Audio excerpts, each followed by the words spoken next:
Que je vous rencontre en appel découverte, etc. C'est l'occasion de faire connaissance. Que moi, je m'assure aussi que c'est un bon projet pour vous, hein, c'est-à-dire par rapport à votre parcours, ce que vous m'expliquez, etc., etc., que finalement, vous n'êtes pas là par hasard, que vous sachiez bien où vous mettez les pieds, à quoi vous attendre, etc.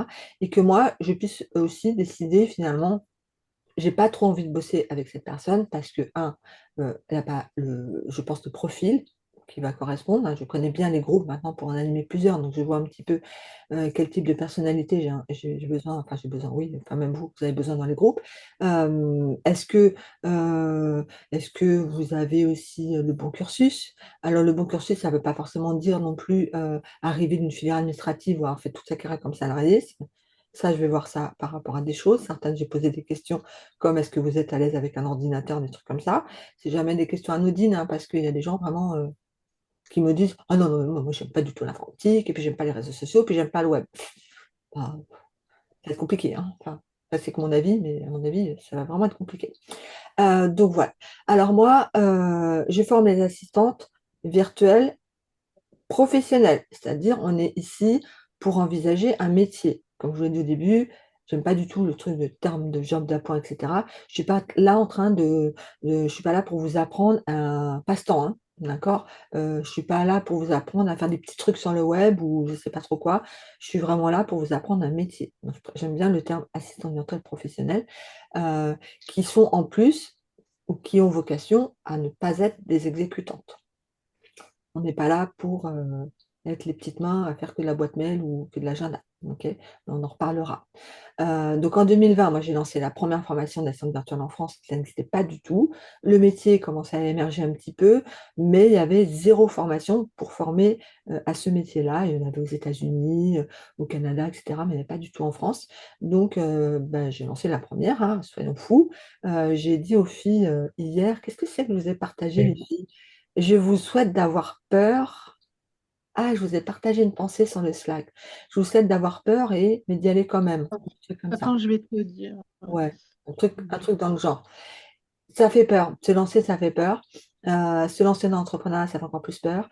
Se lancer sur un truc qui n'existait pas, que personne n'a jamais fait avant, vous imaginez que j'ai pas de repères, j'ai pas de comment ils auraient pu faire pour que je m'inspire et tout. Moi, je suis partie vraiment, en freestyle, j'ai envie de dire, tout en sachant que je pouvais absolument pas faire comme aux États-Unis, qui ont pas du tout la même façon ni de bosser, ni communiquer que nous.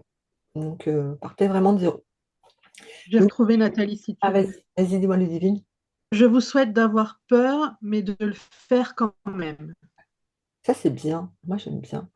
Voilà, merci. Donc depuis 2020, bah, j'ai accompagné à peu près un peu plus de 400 femmes. Alors 398 femmes et 2 hommes. Ou quelque chose comme ça. Donc, vous voyez, c'est quand même à la marge. Depuis janvier 2025, j'ai décidé de n'accompagner que des femmes. Je n'accepte plus d'hommes dans mes groupes de formation. C'est un vrai choix, un vrai positionnement. J'ai remarqué que quand on est entre nous, on se sent dans un endroit plus safe, plus en sécurité, où on n'a pas besoin de s'excuser, blablabla. C'est pas sexiste, ni rien, ni discriminatoire, c'est un vrai choix, en fait. Et c'est un vrai choix qui, en plus, est complètement validé par mes anciennes apprenantes et tout, qui confirment effectivement qu'elles se sentent beaucoup mieux si on est vraiment qu'entre nous avec nos problématiques de femmes, et cetera. Donc du coup, l'idée c'est, de vous aider, à construire une activité crédible, rentable et respectée et j'y tiens et je vais vous allez voir que je vais vous en parler pas mal. Et moi j'ai une promesse hyper simple et c'est pas forcément de gagner 5 000 € dans 3 mois, même si je vous le souhaite très fort, c'est de savoir créer, gérer votre entreprise, trouver des clients, hein, comme on fait toute la prospection, définir vos tarifs parce que ça je sais que c'est la galère, déterminer vos prestations, qu'est-ce que vous allez proposer comme service, savoir communiquer dessus parce que si vous faites tout bien, mais que vous n'en parlez pas ou en tout cas que vous ne savez pas en parler, il ne va pas se passer grand-chose. Ensuite, piloter des opérations, sécuriser les décisions et cetera, tout ce qui a trait après à la collaboration avec vos futurs clients. À la fin de la formation, vous aurez une méthode, des choses très concrètes, hein, une feuille de route et cetera et surtout une posture.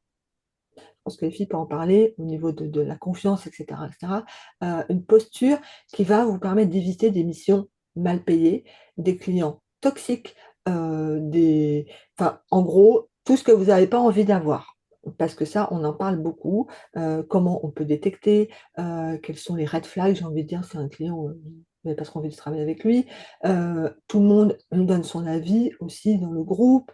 Quand on n'est pas sûr, les filles n'hésitent pas à partager, par exemple, un message de reçu d'un client qui les démarche, et puis des fois, à la lecture du message, on lui dit: «Fuis». Déjà, rien qu'au premier message, on n'a pas envie de bosser avec la personne. Donc ça, c'est pas mal. Voilà, donc pour celles que je découvre, ou en tout cas que j'aurais peut-être vu juste en appel découverte ou quoi, ma question c'est: vous en êtes où, vous, par rapport là, à votre projet, à vos interrogations du métier? Est-ce que vous êtes déjà juste, ou est-ce que vous êtes juste en découverte? Tiens, je vais aller voir un peu ce que c'est ce métier. Est-ce que vous êtes déjà comment, avec une idée de reconversion en réflexion? Vous êtes déjà lancé? Pour certaines, je le sais, elles sont déjà inscrites, etc. Vous en êtes où? Moi, personnellement, où j'en suis, c'est que je veux être à mon compte, me reconvertir et ne plus avoir de chef. Ouais. Et vraiment être reconnue à ma juste valeur. Ouais, ça c'est intéressant, ça revient souvent, hein, reconnu à ma juste valeur. Des fois c'est l'inverse, j'entends: «J'ai souffert de manque de reconnaissance». J'en parle beaucoup, hein, sur les réseaux parce que c'est ce qui revient souvent, souvent, hein. Mm. Moi, c'est vraiment un projet de reconversion, voilà, changer, fini la première période de carrière et envie de tester, de me lancer dans autre chose, qui Ouais, peut-être me correspondrait plus. ouais. Mais Claire, on en a parlé, il me semble, de pas, du fait de ne pas avoir de regrets, et cetera, de se lancer. Oui, Ouais. De se dire, de toute façon, l'entrepreneuriat, on est OK que pour ça que son activité, tant qu'on n'a pas testé, on ne sait pas. Parce que soit on lit sur les réseaux sociaux avec une version très idéalisée du métier, ou de l'entrepreneuriat en général, où effectivement on vous a vendu les trucs des entrepreneurs qui bossent 3 jours par mois à Bali, et cetera, et cetera. C'est génial. Bon, en vrai, il faut savoir que les gens qui sont à Bali et qui vous racontent ça, en vrai, ils sont RSA, et dans 6 mois, ils sont en retour en France, hein. J'ai rien contre le RSA aérien, hein, mais c'est une réalité, hein. Voilà. Heu, alors pour les autres, Alors pour on moi, bonjour, Morgane. pardon. Enfin moi pour ma part, donc du coup, moi j'ai fait l'objet d'un PSE au niveau de mon entreprise.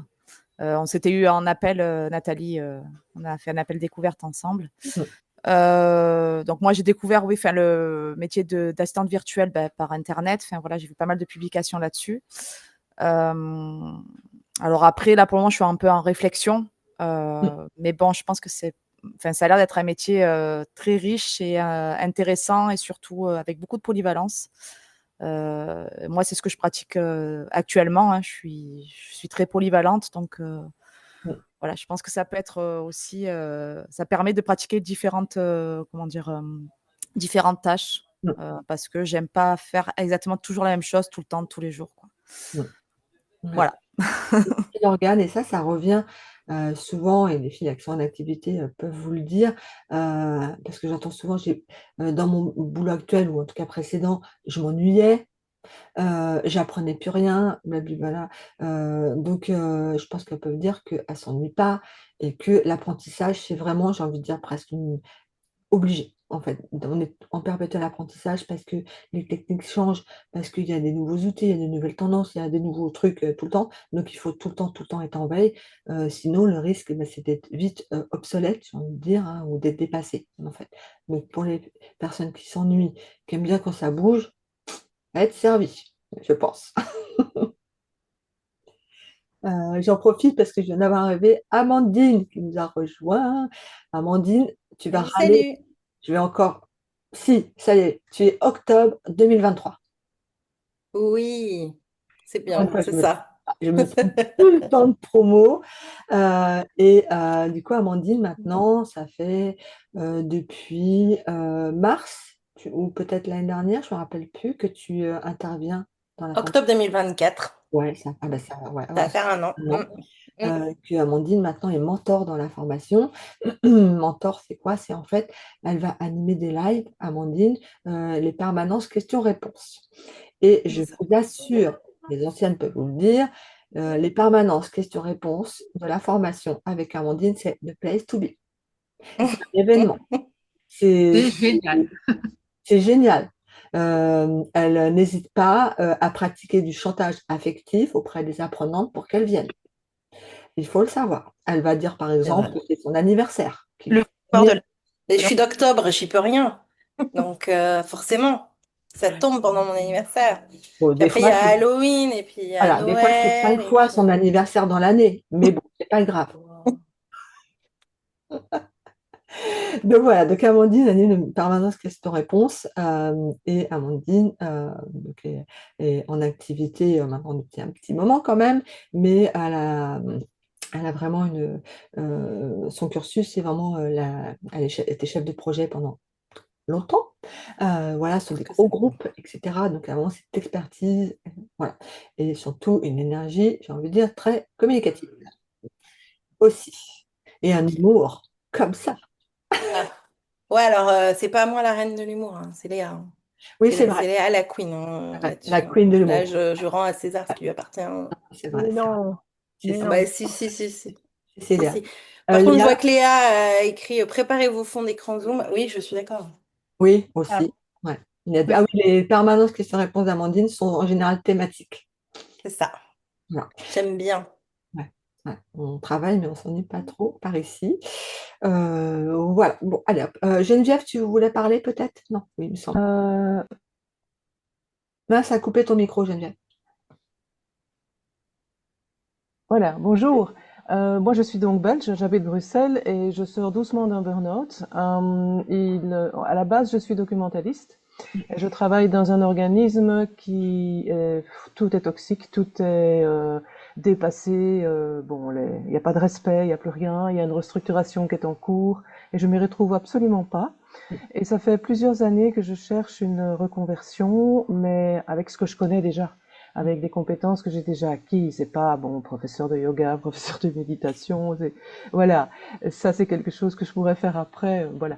Bon, j'ai 60 ans, évidemment, mais bon, là, j'ai envie d'approfondir ce métier j'ai pratiqué le métier de secrétariat et d'assistante en communication, mais sans vraiment avoir les bases, puisque j'ai une formation documentaliste. Donc il y a le besoin d'avoir une base qui m'a toujours manqué, le besoin d'avoir un réseau pour partager donc ces moments de découverte d'un nouveau métier, parce qu'il y a beaucoup de doutes, il y a beaucoup d'inquiétudes aussi. Enfin, ça va mieux maintenant, mais pendant un an, je suis passée par des hauts et des bas.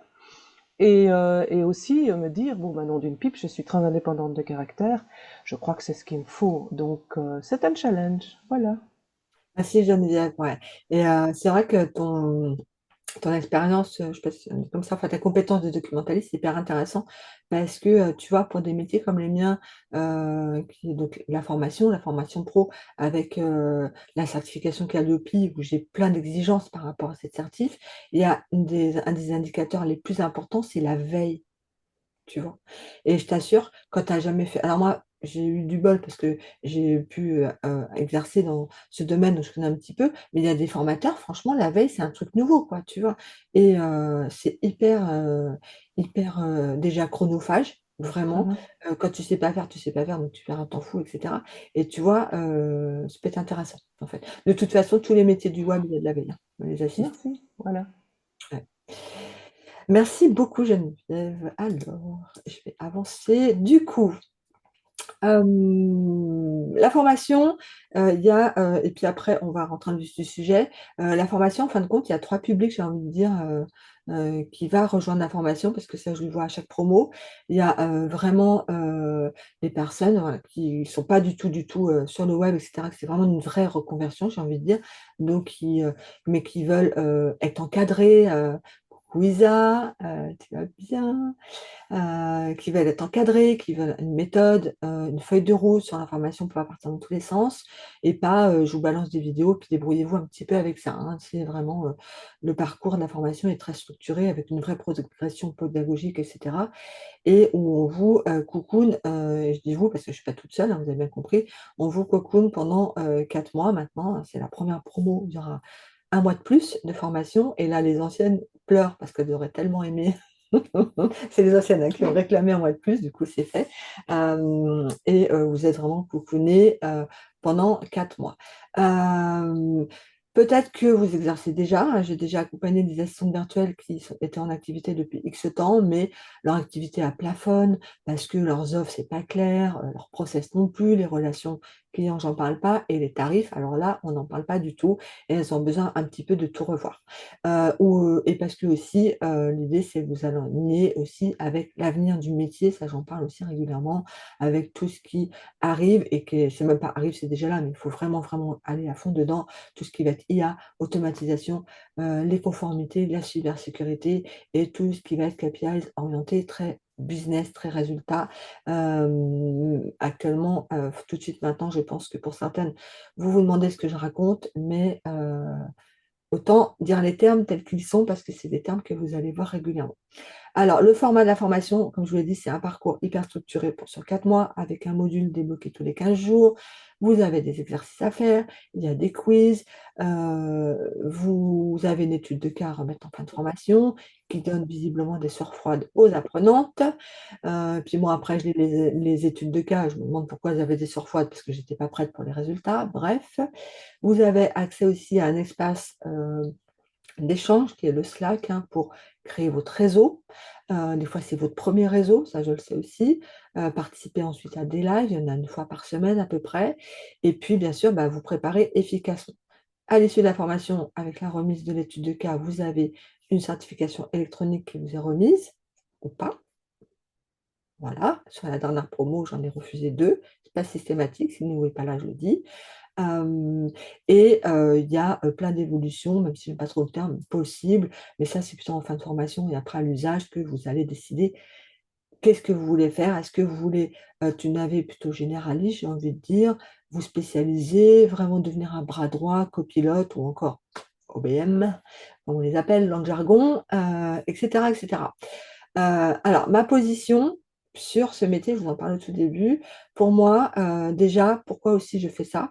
Pourquoi aussi j'accompagne les femmes et que les femmes maintenant?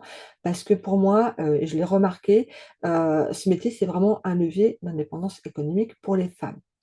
Certaines, peut-être n'étaient pas en activité avant d'intégrer la formation, avant de se lancer, et on sait que l'indépendance des femmes, elle passe par l'aspect financier.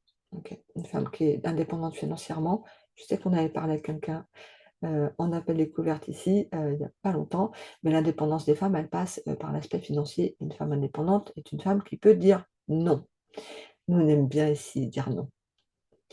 Voilà, on vend son expertise, on vend des résultats, on refuse évidemment le sexisme. Refuser le sexisme, ça veut dire je ne suis pas militante extrémiste du féministe, ok? C'est refuser juste les discriminations sexistes, c'est pas pareil. On refuse d'être disponible de manière illimitée 24 heures sur 24 et de dire oui parce qu'on n'ose pas dire non. Ici, c'est pas pareil. Et surtout, on élève les standards du métier, de la profession, because jusqu'à il n'y a pas longtemps encore, je trouve que assistante virtuelle était reléguée à une profession de petites mains, de personnes qui faisaient des petits trucs d'exécution et puis qui peut-être pas trop là pour réfléchir. On est bien d'accord que c'est pas du tout comme ça que je souhaite que le métier soit exercé, mais ça, c'est encore ma position. Donc, si tout ça, ça vous va, pour celles qui ne connaissaient pas, eh bien, welcome dans la formation, welcome dans mon univers. Là, je vais vous montrer maintenant sans filtre. Comme d'habitude, vous allez voir les exemples de prestations que vous avez. Je dis bien des exemples parce qu'il y en a tellement, je ne pourrais pas tous faire. Quels sont les clients du navet? Quel est le quotidien du navet? Sachant que ça va rester très généraliste parce qu'ici, il y en a plusieurs en activité. Elles vont peut-être pas forcément se reconnaître dans ce que je présente d'un quotidien parce que c'est très personnel. La liste d'outils aussi minimale, à mon sens, dont vous aurez besoin pour démarrer. Et puis, je vais vous montrer quelques cas d'usage d'intelligence artificielle. Qu'est-ce qu'on peut faire avec cette fameuse IA? Parce qu'à mon avis, pour beaucoup ici, c'est encore très, très fou. Et bien sûr, on va parler de l'avenir du métier. Est-ce que c'est OK pour vous? Ouais. Oui. Tu as des questions à ce stade ou non? Et puis pour celles qui souhaitent rejoindre la formation, la prochaine session, moi je vous invite vraiment à rester jusqu'au bout parce que j'ai une petite surprise pour vous. Voilà. Allez, hop, c'est parti. Alors, déjà on va commencer par dézinguer des croyances. Commence bien. Donc, moi, je pense que tant qu'on garde des croyances, on réduit ce métier, c'est-à-dire on minimise ce métier, on en fait encore une fois un petit truc d'exécution, etc., etc. Alors que c'est pas du tout ça. Moi, je sais ô combien une assistante, elle peut être bien plus que ce qu'on peut imaginer qu'elle est, et que sans elle, on ferait pas grand-chose. Par exemple, mon exemple le plus récent, si je n'avais pas d'assistante, je ne partais pas en vacances. Vous voyez déjà l'impact hein, aussi. Une assistante, c'est, donc je vous l'ai dit, c'est pas une exécutante qui est disponible à la demande, c'est une professionnelle, c'est une collaboratrice, déjà j'aime bien le terme, qui va cadrer souvent, hein, qui va décider et qui livre ensuite des résultats. Et là-dessus, on va casser des mythes. Le premier, c'est que j'entends des fois, une AV, c'est juste une secrétaire à distance. Donc, pas du tout, hein, déjà une assistante virtuelle, elle fait pas, elle ne tape pas, voilà, je suis en train de chercher des courriers, hein, vous verrez que vous en ferez très peu, et encore moins dans sa cuisine, entre deux je ne sais pas trop quoi. Une AV, elle va pouvoir piloter des systèmes, elle va coordonner des outils, elle va aider dans la prise de décision, et surtout, elle va livrer des résultats concrets. On est loin hein, de l'AV qui exécute sans réfléchir. Elle ne se contente pas de gérer un agenda, et elle va être capable de mettre en place un process, par exemple, où chaque rendez-vous, il est qualifié, il est préparé, il peut être suivi d'un compte-rendu, pourquoi pas. Ça dépend vraiment des missions dont on vous confiera la charge. Et tout ça, bah, ça va changer pour le côté professionnalisme du client. Le mythe numéro 2, c'est qu'une AV doit être disponible tout le temps. Alors non, juste une règle, c'est toujours la prestataire qui définit les règles, et pas l'inverse, contrairement à ce que vous pensez. C'est une prestataire qui définit ses horaires de travail, ses tarifs, ses conditions, blabli, blabla, et jamais l'inverse. Voilà. Donc vous êtes avant tout, même si vous êtes en micro-entreprise, vous êtes avant tout des chefs d'entreprise. Ok, c'est vous qui décidez de vos conditions. Si j'ai un mantra à vous dire là-dessus, c'est mon business, mes règles, non négociables. Donc la disponibilité illimitée, être disponible H24 la nuit, on ne sait pas quand est-ce que vous dormez, et ben, c'est le meilleur moyen de vous épuiser hein, et surtout de faire baisser la qualité. Une AV, elle pose un cadre avec des délais de réponse clairs, des règles d'urgence et aussi des canaux définis pour communiquer, etc. etc. Par exemple, si un client vous envoie un WhatsApp un dimanche soir et que rien n'est encadré par rapport à ça, alors ça va devenir une habitude. Vous allez recevoir sans arrêt des trucs à minuit, 2 heures du matin, etc. Et avec le risque de vous être reproché que vous n'avez pas répondu aussi. Parce que le client a le droit de dire: «OK, mais c'est marqué où que vous ne travaillez pas la nuit?» Si c'est pas cadré, il ne peut pas savoir, hein. Ça paraît de bon sens, hein, comme ça, mais dites-vous que, c'est pas dans les faits, on peut, se servir de ça, hein.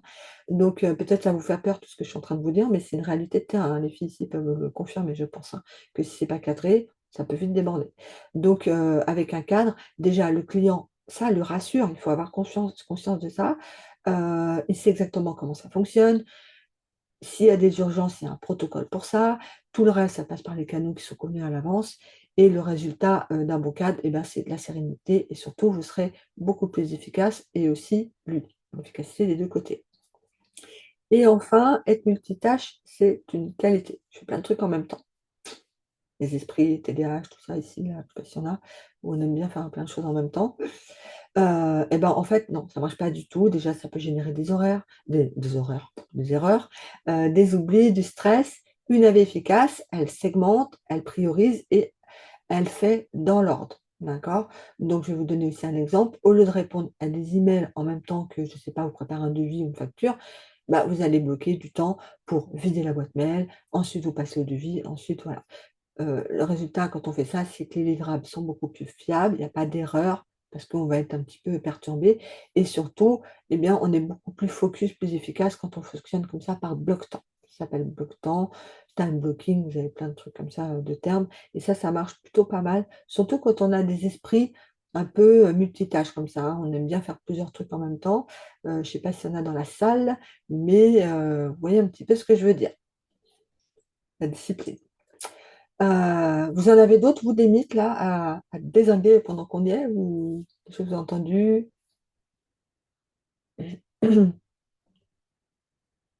Non. Bon, non. Ok.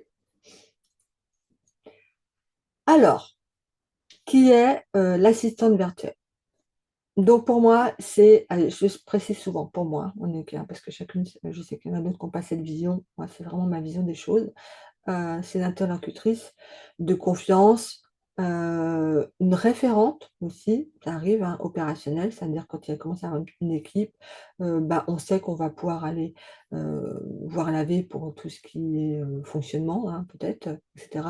Un bras droit aussi, qui, bien sûr, pense, arbitre et ensuite livre des résultats. Il y a d'autres appellations pour laver, vous avez entendu parler de assistante digitale,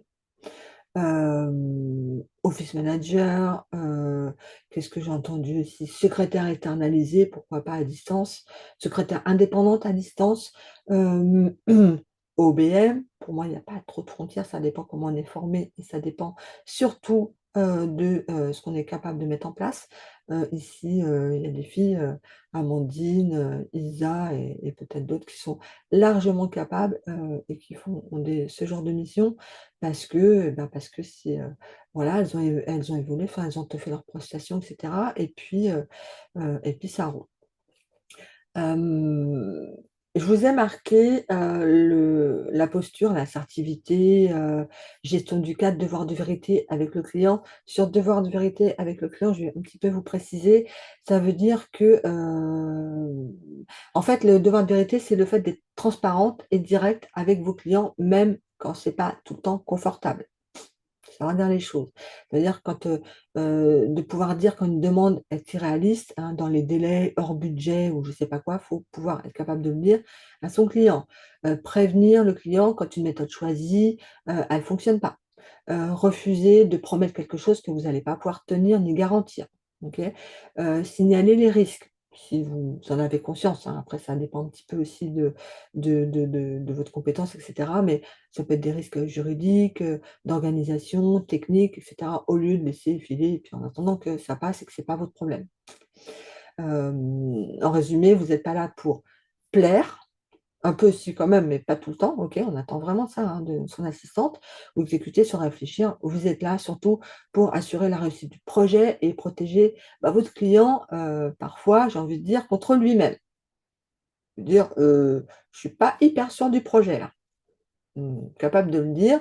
Et si vous avez en face votre client qui l'entend, l'intègre et en discute avec vous, ça c'est tout bonus.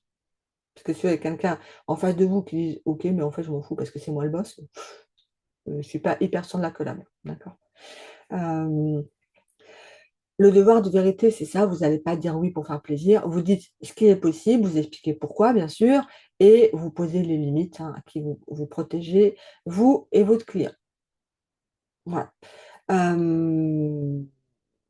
Ce que le métier d'AV n'est pas du tout, selon moi, c'est des petites tâches d'exécution que vous allez faire comme ça à la chaîne, peut-être au début, peut-être des fois en complément, je ne sais pas, mais en tout cas, à mon avis, ce n'est pas du tout le cœur de votre métier et je pense que vous allez vite vous ennuyer si vous faites ça. Ce n'est pas non plus, je fais des petits coups de main à droite à gauche tout le temps. Bien sûr, je répète, vous n'êtes pas disponible de manière illimitée et vous n'êtes pas non plus dans l'urgence. L'urgence a un coût, il peut y avoir des urgences ponctuelles parce que voilà, mais si c'est une façon de fonctionner tout le temps, il y a un gros problème d'organisation auprès de vos clients et quelque part, j'ai envie de dire, si ça fait un moment que vous bossez ensemble, c'est de votre faute. Vous n'avez pas cadré le truc. Est-ce que ça c'est OK déjà pour vous? Ouais.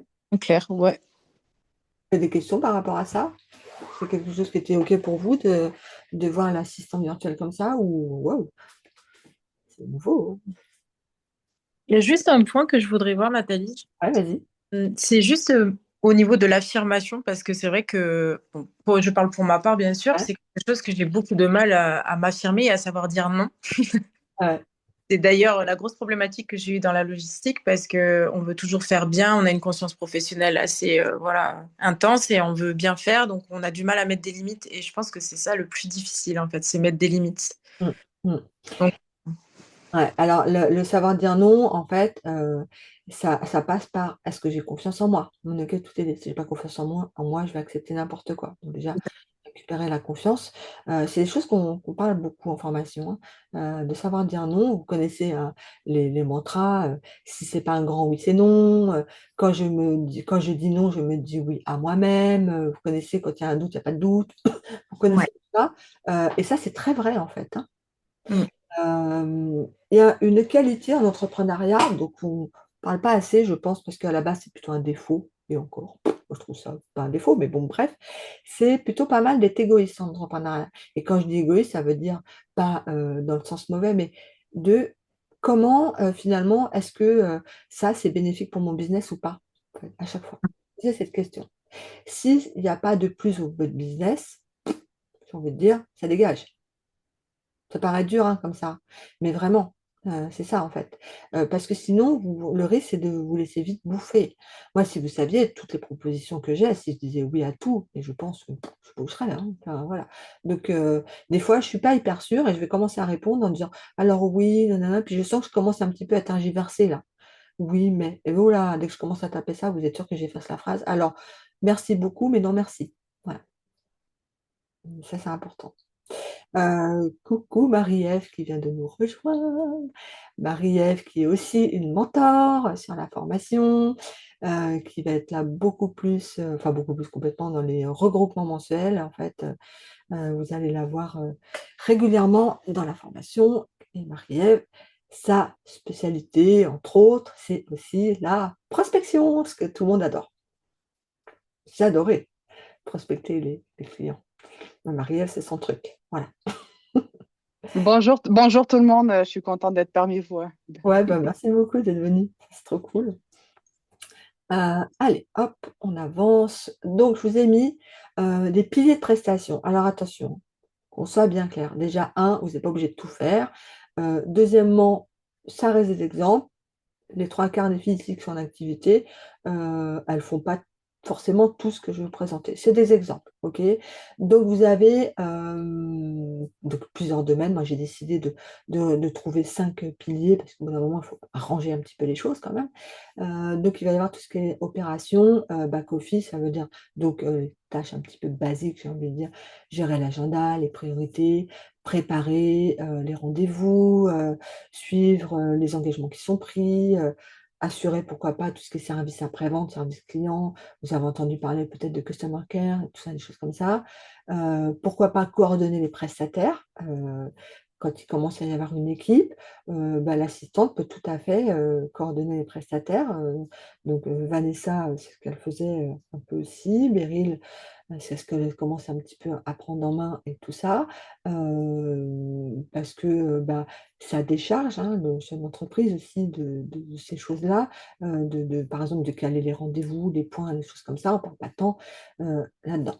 Le résultat de ce travail, c'est bah, ça va être, le business va être beaucoup plus fluide, l'activité va être plus fluide, les délais sont tenus et surtout, il y a beaucoup moins d'oubli. Moi, je sais que je peux avoir à peu près 1 million de rappels de partout.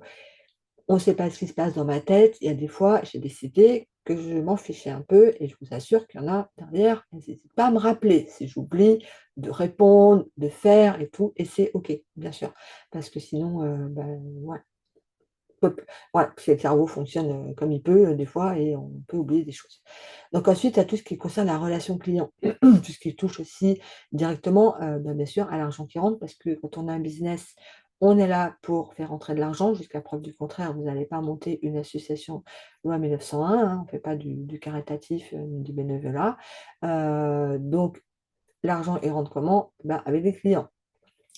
Donc ça passe par la qualification des contacts, qualification des leads, pour s'assurer que ce sont des vrais prospects, en tout cas qui sont intéressés, le suivi, de ces prospects dans une base qu'on appelle un CRM pour rien oublier, mais tout ça, ça ne vous parle pas trop, mais c'est des choses qu'on voit en formation, tout ce qui va être facturation, les devis, les factures, le suivi, et ça permet comme ça d'avoir une liste de prospects, qui est bien rangée, à jour et cetera. Donc quand on suit bien ses prospects, effectivement, on a un taux de conversion qui va plutôt bien, en tout cas, où on ne perd pas de gens en route parce qu'on oublie et aucune opportunité. j'ai envie de dire, tombera entre les mailles du filet. Le troisième bloc, ça va être tout ce qui est marketing, contenu opérationnel. Ça, c'est un vrai choix de prendre en charge ces prestats, ces missions qui vont être vraiment de la com. Il y a des gens qui sont communicants, d'autres non. Il y en a qui veulent bien communiquer sur les réseaux sociaux, rédiger des contenus, d'autres non, mais ça reste un vrai choix. Tout le monde ne le fait pas. Et c'est pas parce qu'une AV ne va pas proposer des missions de rédaction de contenu, etc., qu'elle ne bossera pas. Il y en a plein ici qui ne proposent pas du tout ça et ça roule. Donc, la vie, elle peut, par exemple, faire un calendrier éditorial, coordonner les contenus, les mettre en ligne, gérer les newsletters, même si elle ne les rédige pas, mesurer tout ce qui va être les retours, et cetera, les KPIs par rapport à tout ça. L'objectif, là, c'est de garder, de s'assurer de garder une présence régulière sur les réseaux sociaux, et cetera, quand on a un business, bah, par exemple comme le mien, qui va être très communicant sur le web, hein. Voilà, et s'assurer que les canaux de communication fonctionnent. L'AV à ce stade peut tout à fait aussi, là, prendre en charge, j'ai envie de dire, la relation avec le prestataire qui serait lui, la personne qui, serait la community manager, ou encore social media manager, et cetera, et cetera. Donc elle peut absolument coordonner ça. Le quatrième bloc, c'est tout ce qui va être très administratif et mise en conformité. Donc bien sûr avec tous les process, on n'en parlera jamais assez. Les contrats, qui vont bien, toute la partie très légale, hein, aussi, les CGV, l'RGPD aussi, l'archibase, la bague de contact qui est régulièrement, nettoyée, et cetera, avec un bénéfice, donc moins de risques. Une mise en conformité, enfin une bonne conformité en cas d'audit, notamment Calliope par exemple, et une bonne image professionnelle, vraiment. Ça transpire, hein, dans l'image de marque, hein, d'une entreprise. Et enfin, et là, il y en a ici, ce sont des championnes de ça, tout ce qui va être automatisation et intelligence artificielle, je vais y arriver, avec l'assistante qui va être capable de mettre en place des systèmes pour trier de manière intelligente, ouais, enfin bon, automatisée, les emails, résumer, pourquoi pas les réunions, synchroniser les outils entre eux, générer, bah, des documents, et cetera, vérifier la qualité.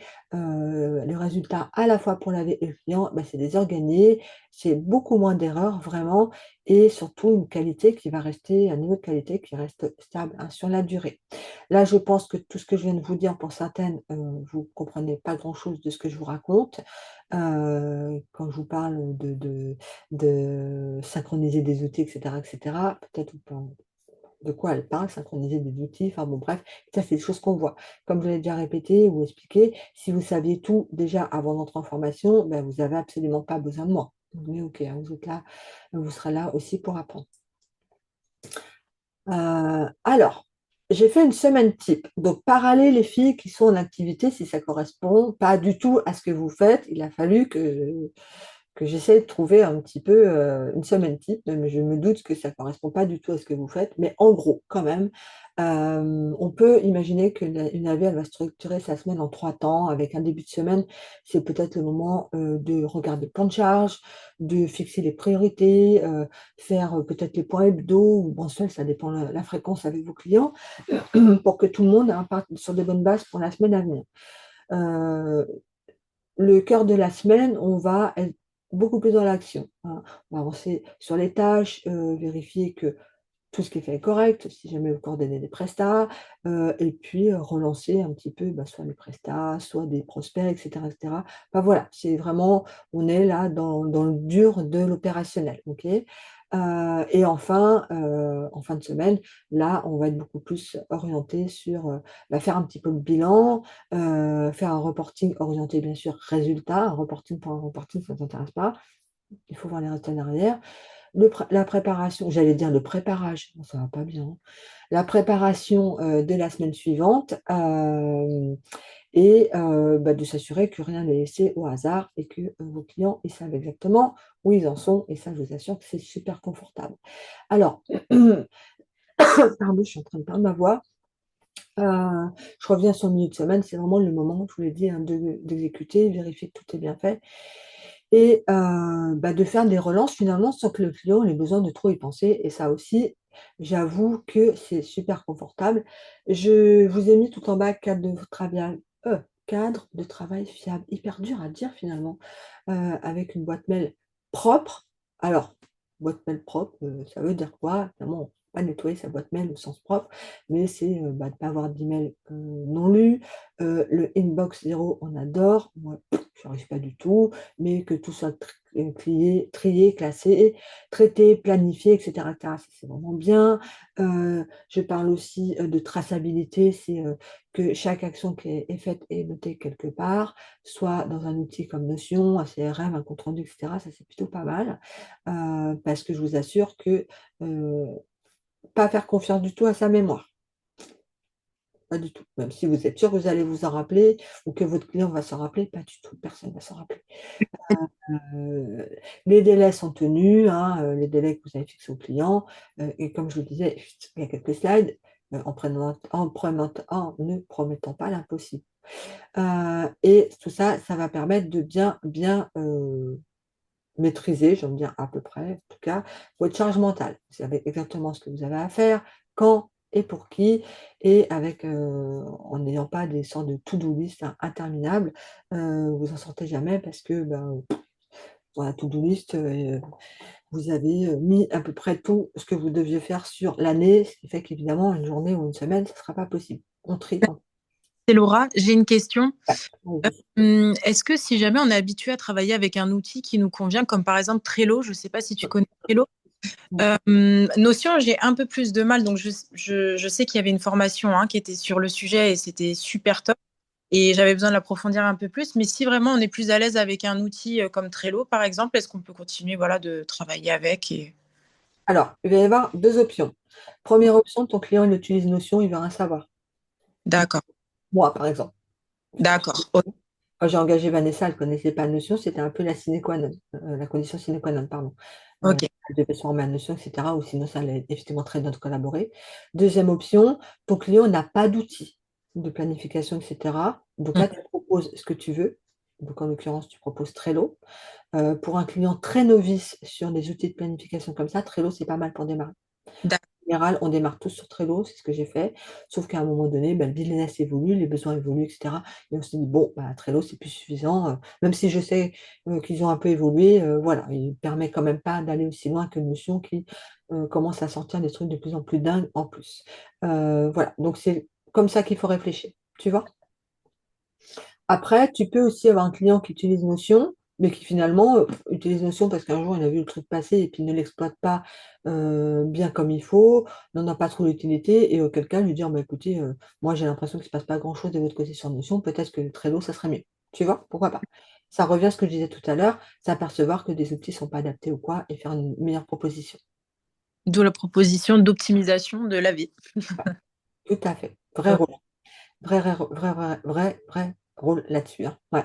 Et en plus, trop cool, je trouve, d'avoir cette latitude de pouvoir proposer des choses, etc., etc., et que ça soit justement ce qu'on vous demande. D'ailleurs, c'est, j'en parlais, je ne sais plus quand, enfin bon, j'en parlais un jour, que c'était vraiment ça, je pense, la différence avec ce que vous avez pu connaître dans le salariat en tant qu'assistante, où là, quand vous étiez assistante salariée, peut-être que votre seule marge de manœuvre des propositions qui étaient acceptées, c'est la marque du café. Non, bon, j'exagère beaucoup, mais on est OK qu'en général, quand on fait des propositions, peut-être on va vous dire: «Ah génial», mais non, merci, que là, c'est ce qu'on attend de vous, vraiment.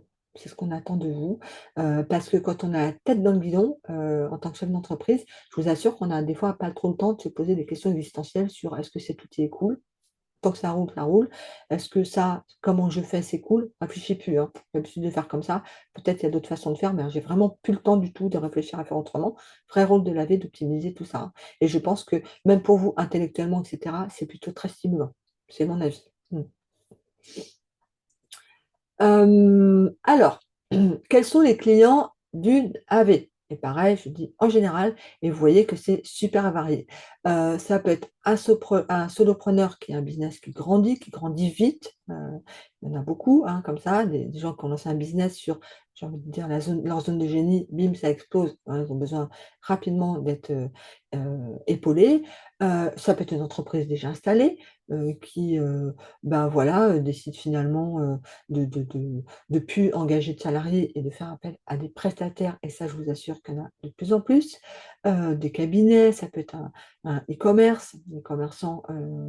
E-commerce, ça peut être tout ce qui est dropshipping, etc. aussi. Un organisme de formation, hein, comme moi, par exemple, qui suis organisme de formation, ou encore une association aussi, ça je le vois régulièrement, les assos. Les assos, attention, il faut qu'ils aient du budget. Le nerf de la guerre, les filles, c'est le budget. Ok, toujours s'assurer que votre client est solvable, parce que vous ne travaillez pas encore pour la gloire, il me semble. Alors, pourquoi les clients cherchent des AV? Bah, il va y avoir quand même plusieurs déclencheurs qui reviennent, comme je vous l'ai dit. C'est une entreprise qui grandit trop vite et qui n'arrive plus à suivre. J'aime pas le terme de trop vite, puisqu'on est là, quand on lance une boîte, on est là pour grandir. Donc, si ça grandit vite, c'est jamais trop vite, mais effectivement, on peut se laisser vite déborder.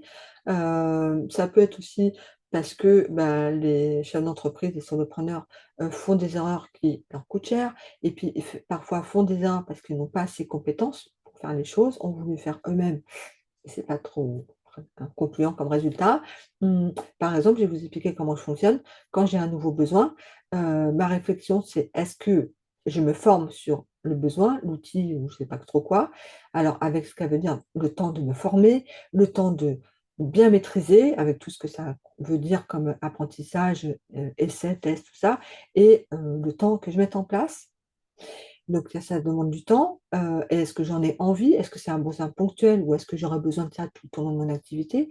Si les réponses sont non, moi, j'ai plus vite fait de faire appel à un ou une prestataire qui maîtrise son domaine et qui va intervenir et qui va faire ça très bien et sans erreur, normalement. Ok, et je vous assure qu'il y a beaucoup d'entreprises qui réfléchissent comme ça. C'est pour ça que tout à l'heure, je vous parlais de spécialisation des assistantes virtuelles par rapport à ça. Hein. Ensuite, les entrepreneurs, les entreprises peuvent perdre des ventes parce qu'ils n'ont aucun suivi de leurs prospects. Voilà. Un prospect, c'est quelqu'un qu'on a rencontré, ou en tout cas qui sera intéressé à notre activité, à notre produit, à ce qu'on vend, etc. une fois. Et parfois, la prise de décision, il faudra peut-être un peu aller la chercher. Il ne s'agit pas non plus d'aller harceler les gens, mais je vous assure que le nombre de fois, moi, où on m'a dit «Ah ben merci du rappel», parce que j'avais un peu oublié, j'avais mis ça de côté. On oublie, on est tous pareils. Ou encore un collaborateur, une collaboratrice qui est partie et qu'il va falloir remplacer rapidement, ou encore il y a un nouveau projet et là il y aura besoin d'une aide sur le projet en question. Pour les missions, en général, il y a des cycles, on appelle ça des cycles de missions qui sont redondants. En tout cas, moi, je vous conseille d'avoir, pareil, des process bien établis pour vos missions, avec en général la phase de découverte, l'appel découverte, le début de la mission, etc. De prendre le temps de comprendre les besoins, la situation de vos prospects, avant même de signer. Parce que la deuxième étape, c'est de proposer une solution adaptée. Si vous ne savez pas ni ses besoins, ni qui il est, ni quoi que ce soit, comment vous allez pouvoir lui faire une proposition commerciale qui est adaptée vraiment à son entreprise? Et je vous assure que plus la proposition commerciale est personnalisée, adaptée, etc., plus le client aura envie de signer. Je partage régulièrement une anecdote par rapport à ça. Une prestataire que j'ai engagée il y a quelques années sur un besoin en communication bien précis. Donc, on a fait l'appel découverte, elle a étudié tous mes besoins, blablabla. Quand elle m'a envoyé sa proposition commerciale, qui était une présentation de type un peu comme c'est en train de vous faire là, elle avait inclus des photos de Lara Fabian. Parce qu'elle sait que je suis fan de Lara Fabian. Et je me dis, wow, trop bien. J'ai signé en partie pour ça. Qui envoie des propositions commerciales avec Lara Fabian? Vraiment. Voilà, comme quoi, n'empêche, je suis une personne très faible. Mais bon, non, en vrai, la presta, Marie est morte de rire. Mais voilà, donc je me souviens d'une certaine Amandine aussi qui avait essayé de me soudoyer, elle est partie Amandine, pour l'étude de cas, en me remettant son étude de cas avec un email en me disant qu'elle était trop fan de Lara Fabian, qu'elle l'adorait, qu'elle écoutait ses playlists en boucle. Évidemment, c'est complètement faux, c'était juste une tentative de chantage affectif. Je note. Non, mais je veux dire, c'est rigolo. Et vous voyez qu'on n'est pas sur les mêmes codes que du salariat, hein. Je ne suis pas sûre que si vous envoyez un CV à un futur patron en lui mettant une photo de Lara Fabian dessus parce que vous savez qu'il est fan, il va trop. Je ne suis pas hyper sûre que ça va passer, d'accord? On n'est pas du tout sur les mêmes codes. Donc la proposition commerciale, ensuite le cadrage, et là, il va falloir bien cadrer le truc. Vous allez poser vraiment noir sur blanc, tout ce qui est inclus, les canaux de communication, ce que vous faites, votre périmètre d'intervention, blablabli, blablabla. Il faut absolument tout cadrer, avec bien sûr les fameux documents légaux. On ne parlera jamais assez de CGV, de vie contrat, c'est non négociable. Enfin, la phase de démarrage, de lancement, donc là, moi je parle de checklist, etc.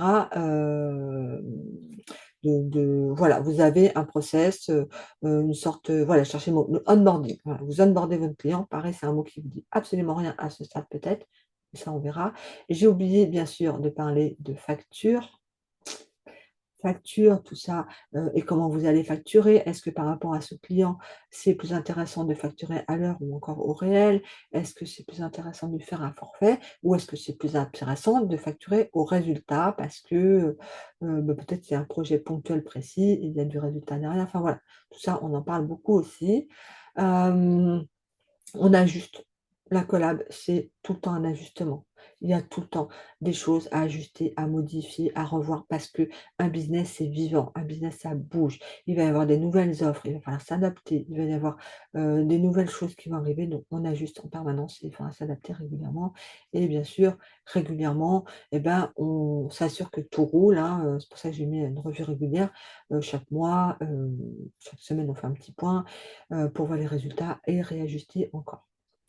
Donc je reviens sur le cadre contractuel solide, avec un périmètre d'intervention qui est bien défini, des livrables aussi, qu'est-ce qu'on attend de vous comme livrable, des règles qui sont très claires en cas d'urgence, tout ce qui va être aussi une notion de confidentialité, de RGPD qui vont être respectées, de propriété des accès, et puis le reste, la facturation, et cetera, pardon, bien encadré, avec comment vous êtes payé, par quels moyens vous êtes payé, quels sont les délais de vos paiements, quels sont les délais, pardon, les pénalités en cas de paiement en retard, et cetera. Plus vous êtes clair là-dessus, plus vous êtes protégé et je vous assure, plus ça rassure votre client. Il ne faut pas penser que vous avez l'air très strict, et cetera. Le client, 99% du temps, il va se dire: «J'ai affaire à une vraie pro». Que: «Alors, je vais vous faire un petit devis là sur un bout de papier», voilà. Parce que lui se dit: ce cadre-là, ce truc qui fait très pro, c'est quelque chose qu'elle va pouvoir insuffler dans mon business. Et j'ai rarement entendu des gens, des chefs d'entreprise qui disent: «Alors moi, j'aime pas tellement faire pro, hein, moi je préfère qu'on me prenne pour un amateur». Non! Donc c'est un peu le rassurer, il se dit: «Elle va faire ça pour moi aussi». Hem Aussi, je le répète, vous choisissez vos clients. Les bons clients, c'est ceux qui sont disponibles pour, pour décider, qui vont respecter les règles que vous avez définies ensemble, qui ont des objectifs clairs aussi. C'est un client qui est dans le flou, c'est un client qui va vous emmener dans le flou avec lui. Des clients qui vous règlent, sans problème, c'est-à-dire sans délai, et qui aussi, qui ont, un leadership, j'ai envie de dire, compatible avec aussi votre manière de travailler. J'aime pas trop le terme de «travailler pour», je préfère dire «collaborer avec». On est vraiment plutôt dans cet esprit d'équipe, hein, de duo gagnant-gagnant. Alors, Si je me permets, c'est ce qui est le ouais, plus difficile on a été salarié toute la vie, depuis toujours, en fait, de passer du mode, surtout au niveau du mindset, au niveau de l'état d'esprit, de dire, écoute, c'est pas mon patron, c'est mon client. Et je me mets en position de chef d'entreprise. Donc ça, j'avoue qu'avec ta formation, on la travaille bien, cette position, et même après. Donc, et franchement aussi, tu parlais également de l'estime de soi. Tu as quand même eu pas mal, parce que moi, je suis de la promo 2022 déjà, ça passe. Et toutes les filles qui en sortent, parce que je suis marraine depuis un moment, et du coup, en gros, elles en sortent qu'elles ont boosté leur estime, quoi. Donc, c'est plus facile pour elles de dire non, pour revenir à ce qu'on disait tout à l'heure. Donc, je voulais juste me permettre ces petits commentaires. non, merci Mariam, au contraire.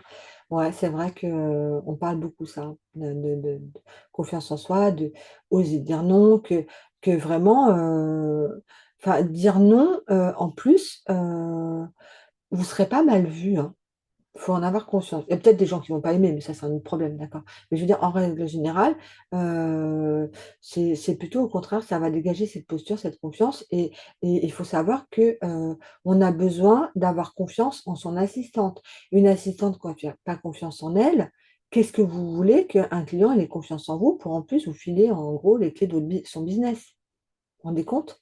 Faut avoir vachement confiance quand même parce que vous avez Ah, puis en plus tout ce qu'on nous peut nous reprocher dans le salariat, souvent, c'est des forces dans l'entrepreneuriat. Donc, je pense que c'est le moment de pouvoir enfin vivre avec ses convictions, de vivre également avec ses valeurs et euh, comment dire, de les promouvoir, vraiment de transparaître tout ça, parce que c'est bien apprécié. Parce que les entrepreneurs, c'est des personnes comme nous, c'est des chefs d'entreprise aussi. Donc voilà, c'est pour ça et c'est vraiment un autre rapport, vraiment, vraiment un autre rapport. c'est vrai.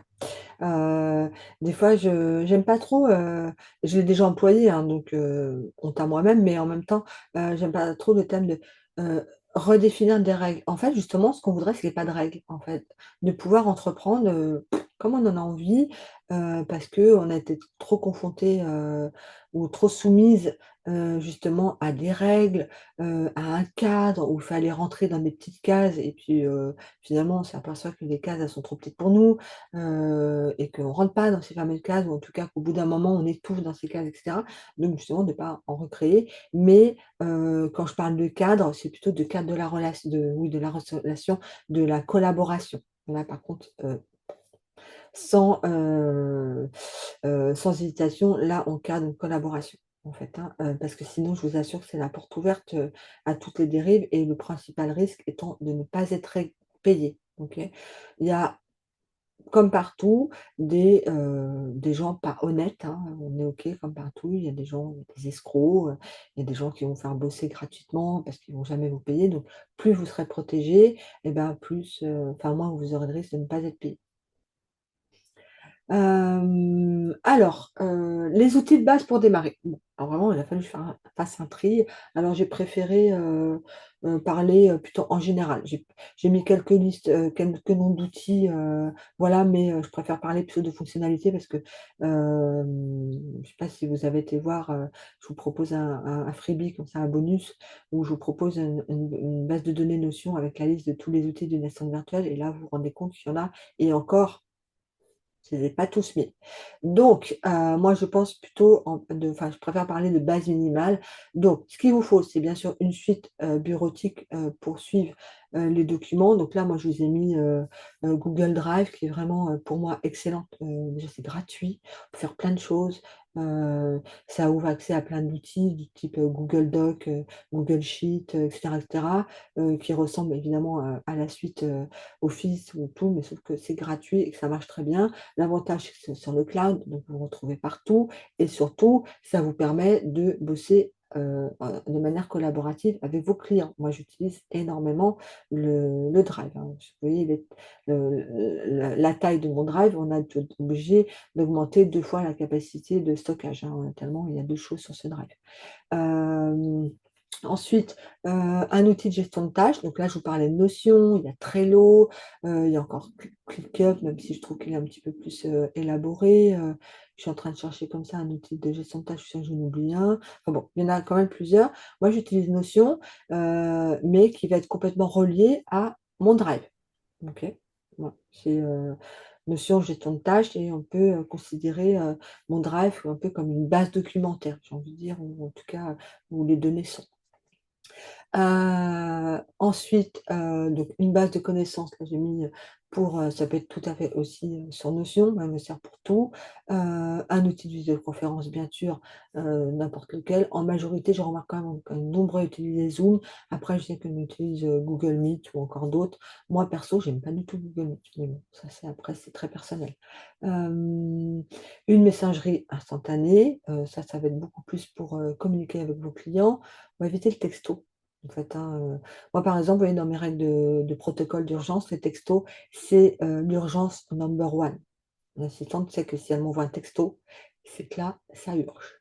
Quand je reçois un texto de mon assistante à 23h, j'aime autant vous dire que panique à bord. Je sais que ça urge.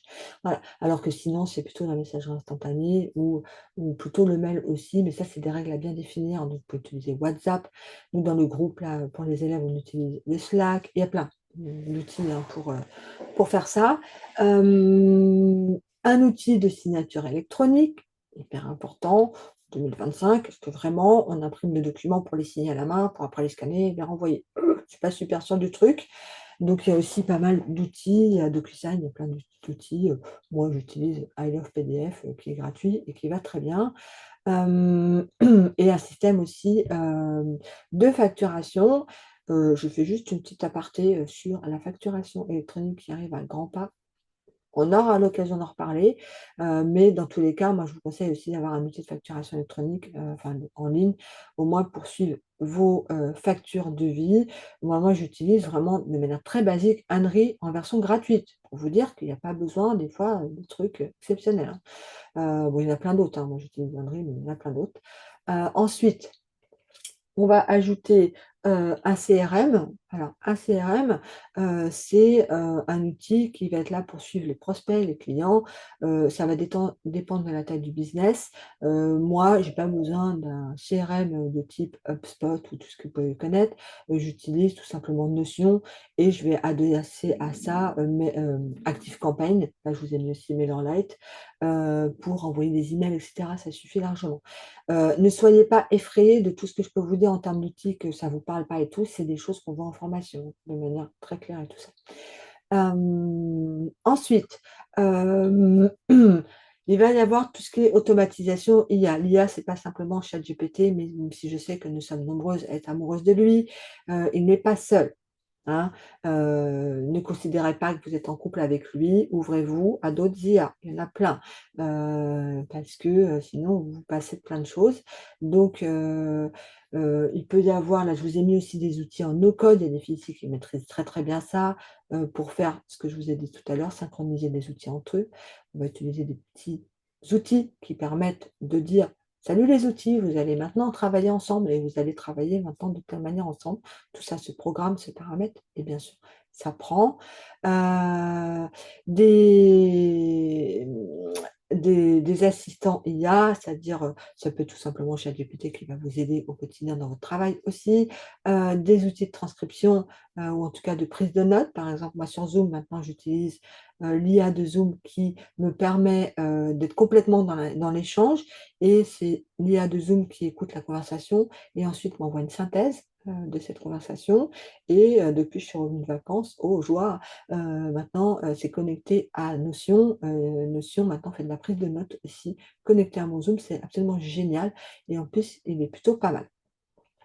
J'ai testé depuis quelque temps WED, IA de Zoom, ou je ne sais pas trop quoi, là, c'est complètement nul, moi j'aime pas du tout.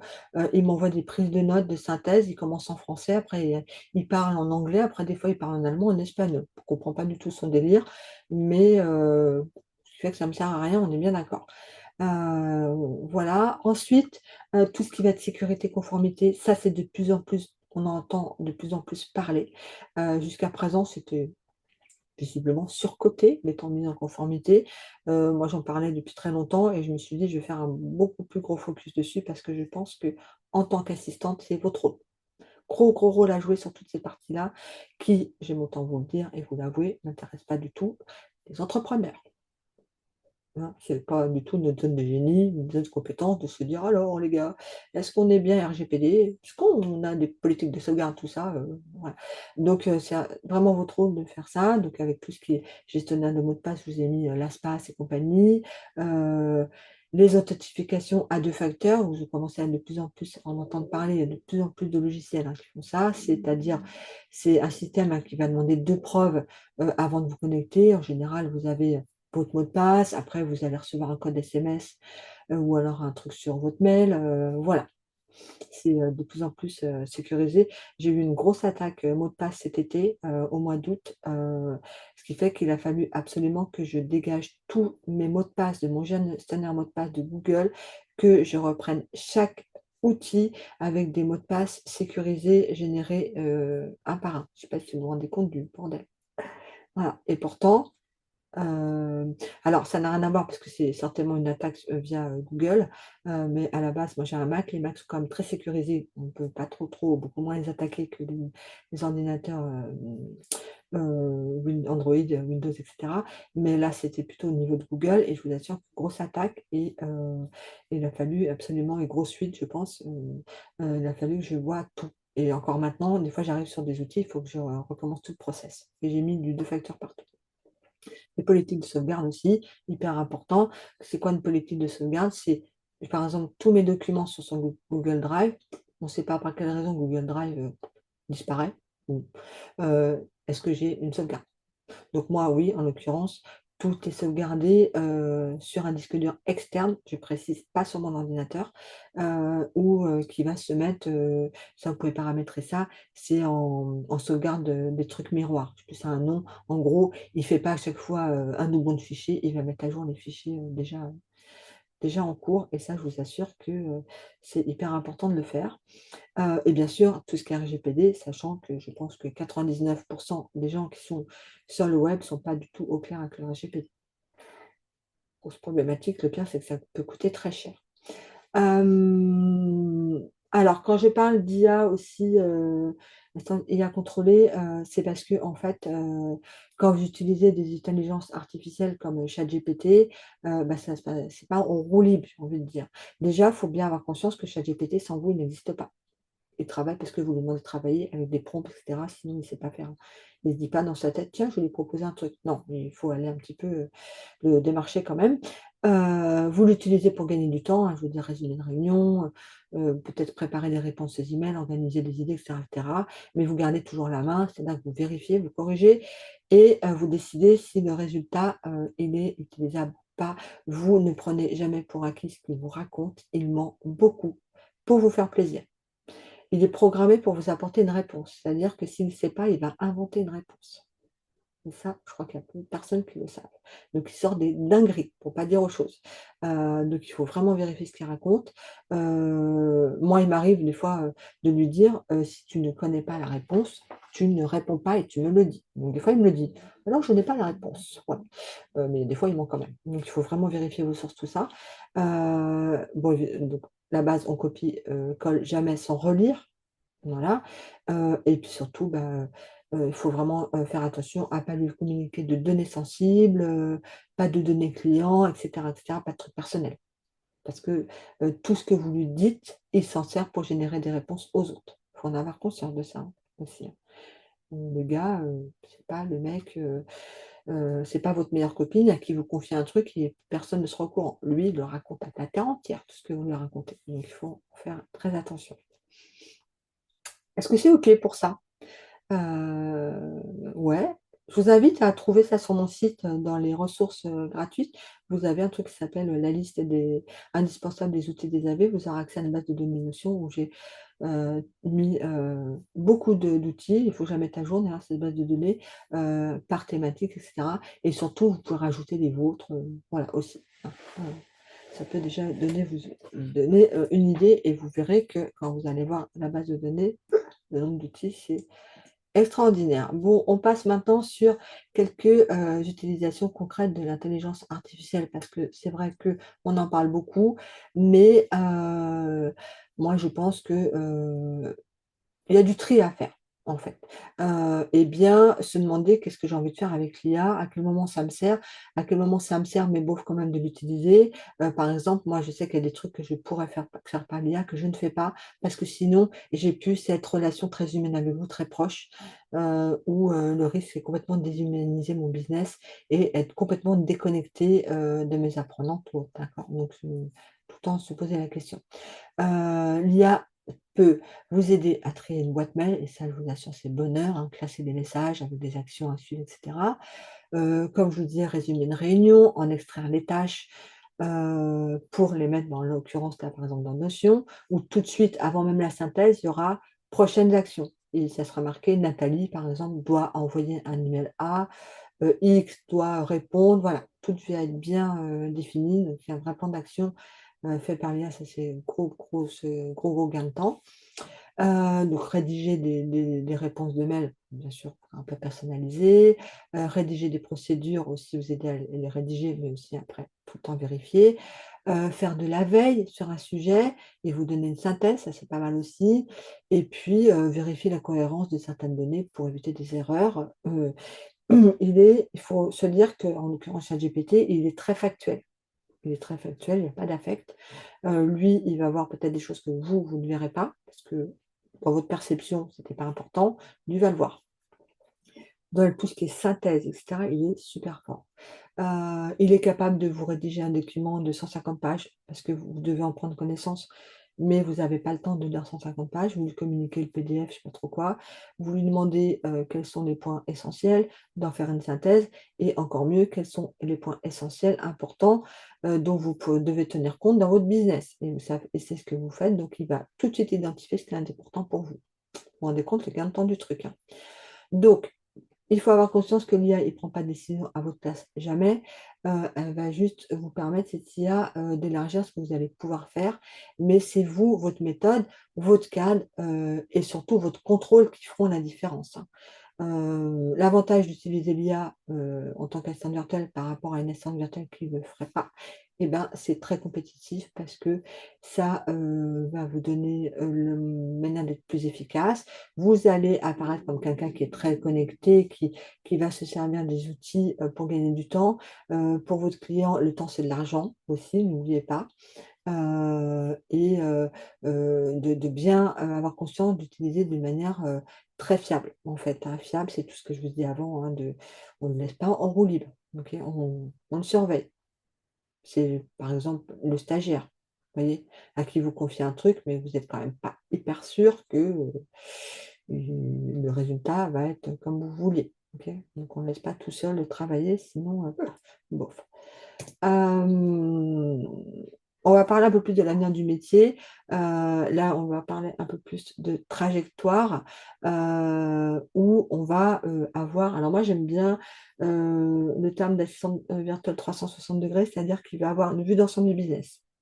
Mes collaboratrices, en général, sont assez comme ça, avec des focus, mais c'est-à-dire que ça va de la boîte mail, donc première prise de contact avec le prospect, ok, jusqu'à l'accompagnement à la fin de formation, etc., etc. Donc c'est très 360 finalement dans le business. Il peut y avoir d'autres 360, mais dans un business comme le mien, c'est ça en fait. D'autres vont choisir de se spécialiser, voire de se super spécialiser sur un truc, hein.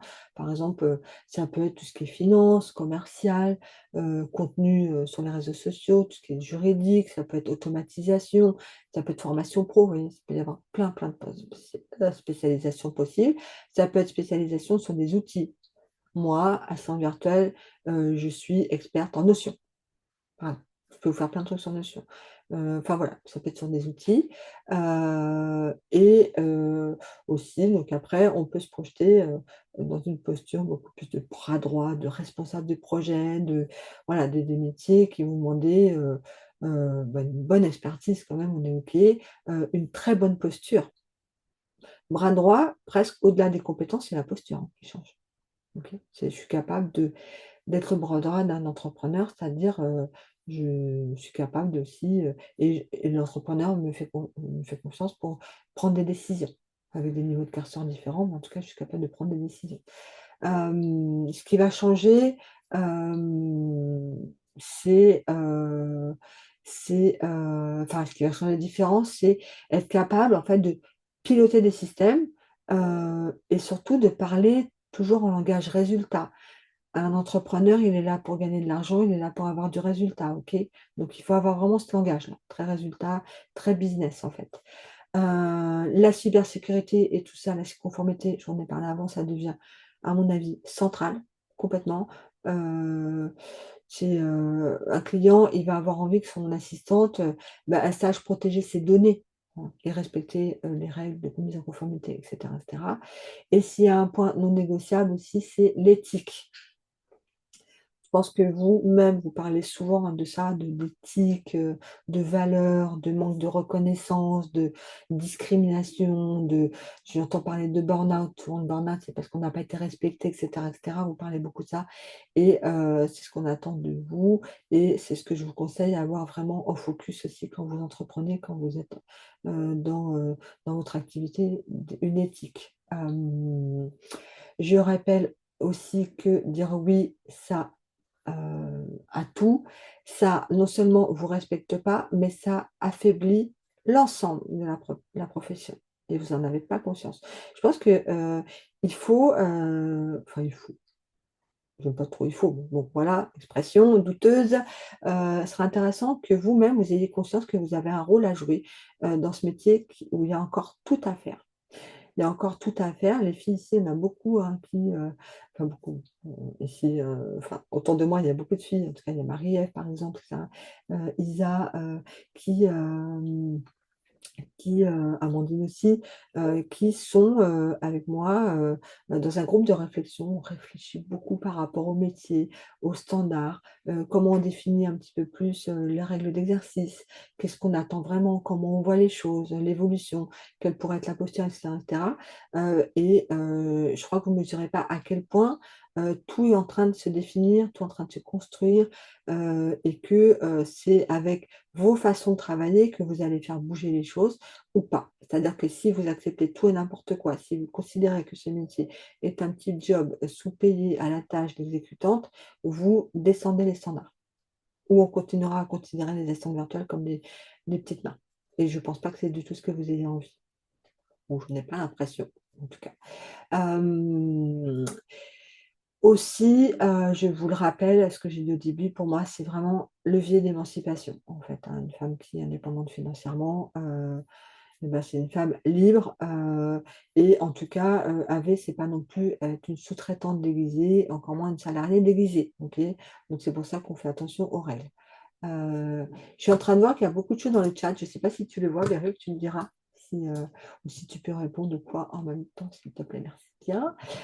Et aussi de ne pas accepter d'avoir traité de manière infantilisante, que votre facturation, vos tarifs, tout ça soit respecté et aligné sur vos vraies valeurs, et surtout de choisir des clients qui vous respectent enfin, vos règles, etc. Et surtout, on se le souhaite, qui respectent les femmes.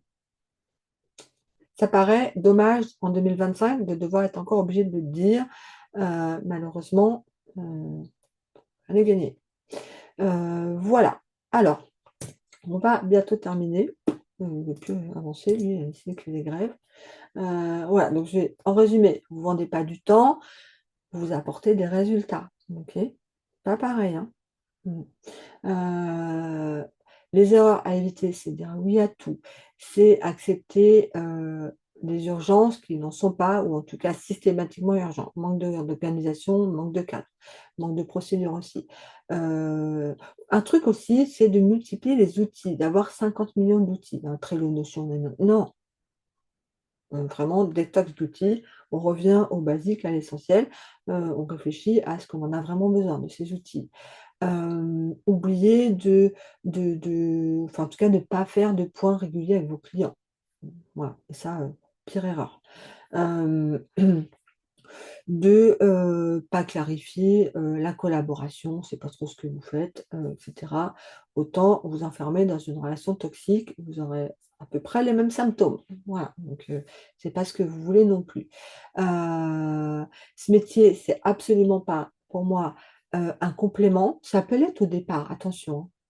Ça peut l'être au départ, je décide de me lancer en double activité parce que j'ai toujours besoin d'avoir un minimum de revenus et que je sais qu'au début, j'aurai peut-être pas assez d'argent, donc pas voilà, pas de jugement là-dessus ni rien, c'est OK.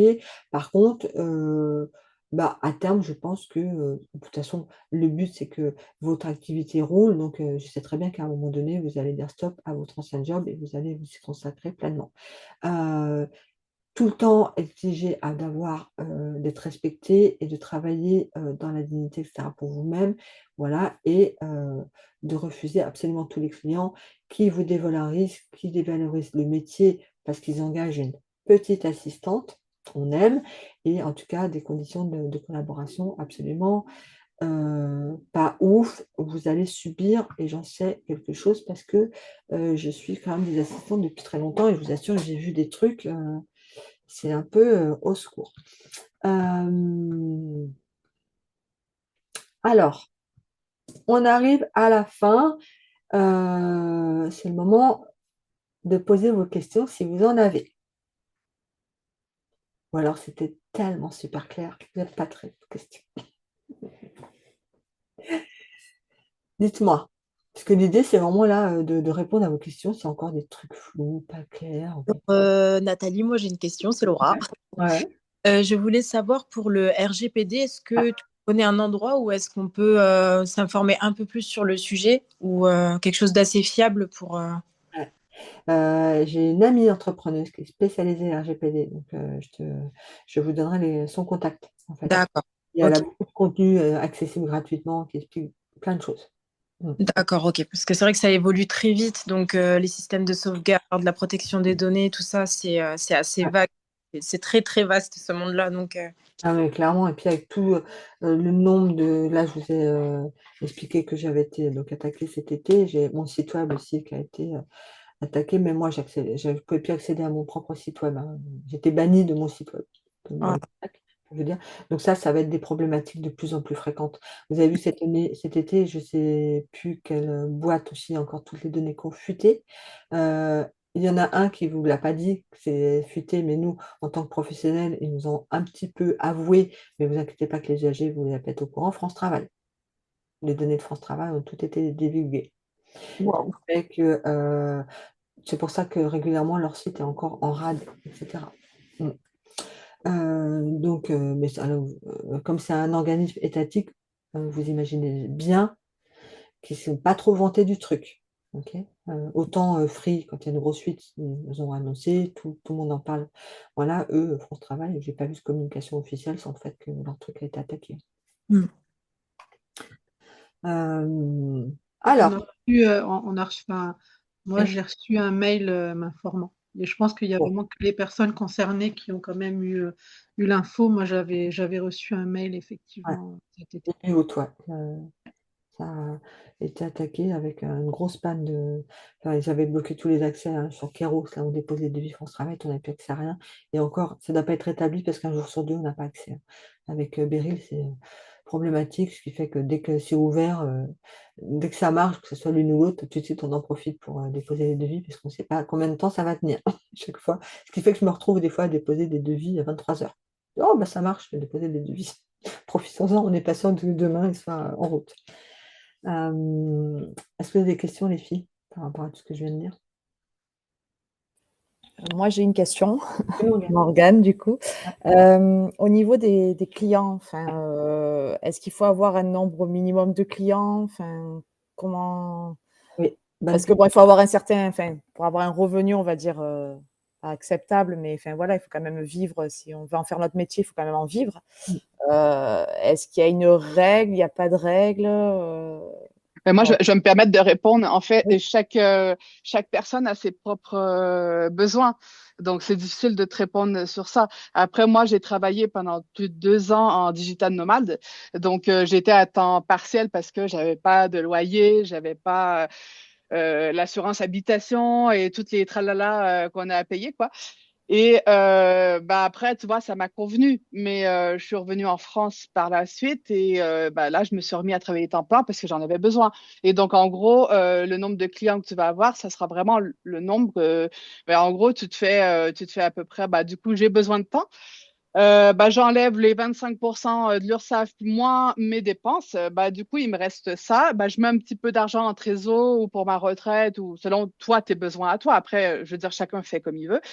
Du coup, il me reste ça. Est-ce que c'est réaliste? Non, du coup, je fais le truc à l'envers. J'ai besoin de combien? Tu vois? Donc, tu le travailles de cette façon. Et chacune, donc dans le Slack, toutes mes collègues et tout, je ne dis pas compétitrice, mais bien collègues, parce qu'on s'entraide. Et du coup, on a tous des besoins différents. Il y en a qui travaillent temps plein, il y en a qui travaillent plus que temps plein, il y en a qui travaillent temps partiel, il y en a qui n'ont qu'une cliente parce que c'est ce qu'elles veulent. Donc, tu vois, c'est difficile de te répondre. D'accord. Après, ouais, C'est vraiment, ouais. c'est ce que j'allais dire aussi. Alors moi, je ne suis pas. Moi, je suis sortie de la formation de juin de Nathalie, c'est tout récent. Là, je n'ai pas encore de cliente parce que je suis en train de créer mon entreprise. Du coup, j'explique un petit peu. Et effectivement, selon le nombre de clients, pour rebondir sur ce que disait Marie-Ève, ça dépend aussi si tu as des enfants, si tu as des enfants avec des rendez-vous. Enfin, voilà, tu as aussi ta vie privée parce que enfin, en tout cas pour une femme, l'avantage aussi d'être entrepreneur, c'est de pouvoir concilier plus facilement sa vie pro et sa vie perso. Donc, ça faut aussi tenir compte de tes besoins dans ta vie perso. Et c'est surtout aussi, je pense, il ne faut pas non plus au départ peut-être chercher à avoir trop de clientes, mais peut-être en avoir peu et faire de la qualité pour qu'après, voilà, c'est la réputation, la satisfaction des quelques clients que tu auras qui vont après. Voilà. Je pense que ça, c'est aussi à prendre en compte. Et puis, il n'y a rien qui t'empêche aussi de cumuler. Moi, c'est ce que j'ai fait au départ. Moi, c'est une longue histoire, mais j'étais assistante maternelle parce que X, Y raison.